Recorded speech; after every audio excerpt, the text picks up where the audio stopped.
बिस्मिल्लाहिर्रहमानिर्रहीम। नाज़रीन अस्सलाम वालेकुम। आप देख रहे हैं CNN top news. CNN top news में पख्तूनख्वा में बारिशों और सैलाब से जाँ बहक अफराद की तादाद 308 तक पहुँच गई। रिपोर्ट के मुताबिक पिछले 48 घंटों के दौरान मुख्तलिफ हादसात में 308 अफराद जाँ बहक और 23 जख्मी हुए।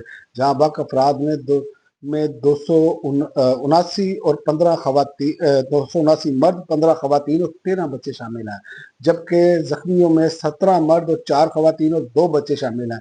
PTMA के मुताबिक बारिशों और फ्लड के नतीजे में मजमूई तौर पर 74 घरों को नुकसान पहुंचा, जिनमें 63 जो है जुज़वी तौर पर मुतासर हुए, जबकि 11 मुकम्मल तौर पर मुनहदम हो गए हैं। ये हादसा सूबे के मुख्तलिफ अजला स्वात, बनेर, बजोड़, तोरगर, मानसरा, शांगला और बडग्राम में पेश आए। सबसे ज्यादातर मुतासरा अजला बजोड़ बडग्राम है, जबकि सिर्फ बनेर में अब तक 184 अफराद जान की बाजी हार चुके हैं।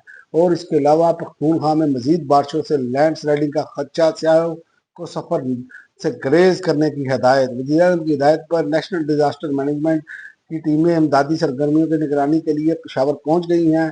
तर्जमान NDMA सूबाई हुकूमत और PDMA को मुकम्मल मावनत फराहम कर रहा है। मुतासरा इलाकों में इमदादी सामान पहुँचाया जा रहा है।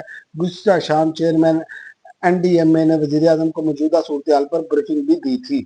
और इसके अलावा मालाकंड में बेटे की फायरिंग से JUI रहनुमा मुफ्ती किफायतुल्लाह अहलिया समेत जख्मी, बेटा और बेटी जाँ बहक।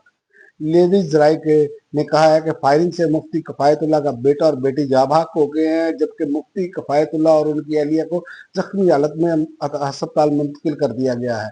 लेविस ज़राए के मुताबिक इनका बेटा और बेटी भी शदीद जख्मी हैं। और सियासी मसले हद सच्चे दिल से माफ़ी मांगने से मुमकिन है। Field marshal Asim Munir. Brussels army chief field marshal Asim Munir ने कहा कि सियासी मसालेहत जो है वो सच्चे दिल से माफ़ी मांगने से मुमकिन है। तब्दीली से मुतल्लिक अफवाहें सरासर झूठ हैं। बरसल्स में तकरीब के दौरान उन्होंने कहा, अफवाहें फैलाने वाले हुकूमत और मुक़्तदरा दोनों के मुखालिफ हैं। खुदा ने मुझे इस मुल्क का मुहाफिज बनाया है, मुझे किसी ओहदे की ख्वाहिश नहीं है। और दूसरी जानिब DGISPR ने कहा है कि फौज का इंटरेस्ट नहीं कि मासूम लोगों को दहशत गर्दी के इल्जाम में मारे। DGISPR लेफ्टिनेंट जनरल अहमद शरीफ चौधरी का कहना है कि फौज की इसमें कोई दिलचस्पी नहीं कि वो दहशत गर्दी के नाम पर मासूम अवाम की जान ले। अगर कोई शहरी दहशत गर्दों को पनाह देता है या घर में बारूदी मवाद रखता है तो उसे उसके नताइज भुगतना होंगे। और इसके अलावा ट्रंप और पुतिन की मुलाकात, रूस यूक्रेन जंगबंदी पर फिलहाल कोई ऐलान ना हो सका। दोनों रहनुमाओं ने बातचीत को इंतहाई तामीरी करार दिया। मुलाकात से कबल सदर ट्रंप ने एयरफोर्स वन से उतरकर सुर्खकालीन पर सदर पुतिन का इस्तकबाल किया। और इसके अलावा डाकुओं ने टेक्नोलॉजी को नाकाम बना दिया। डाकू सोने की दुकान से 90 सेकंड में $2 मिलियन के जेवरात ले उड़े।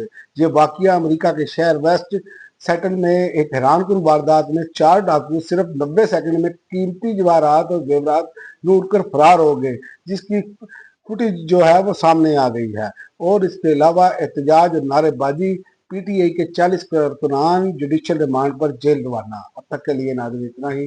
अगले बुलेटिन तक इजाज़त दें। अल्लाह।